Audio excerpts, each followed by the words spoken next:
In this guide, we are going over Snapchat memories not backing up and a fix for it. This is Aiden from JustBoz, and before we get into this guide, make sure to like the video and subscribe to the channel with all notifications on. It really does help with the channel and it lets us know that you want more content like this, so we greatly appreciate it. If at any point throughout this guide you did have any questions, just ask them down in the comment section below and we can help you out further. I'm going to be doing my best to reply to every single comment down there.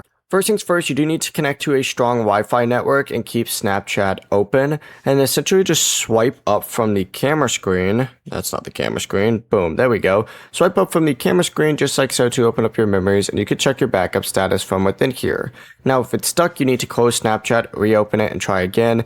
Also, update Snapchat from the App Store and restart your iPhone as well. And just make sure that your phone does have enough free storage overall. Then you can always just go back to memories, leave Snapchat open until it shows backup complete. The process is that simple. Before you do leave, make sure to like the video and subscribe to the channel with all notifications on. It really does help with the channel and it lets us know that you want more content like this. We'd greatly appreciate it. And if at any point throughout this guide you did have any questions, just ask them down in the comment section below and we can help you out further. I'm going to be doing my best to reply to every single comment down there. Peace.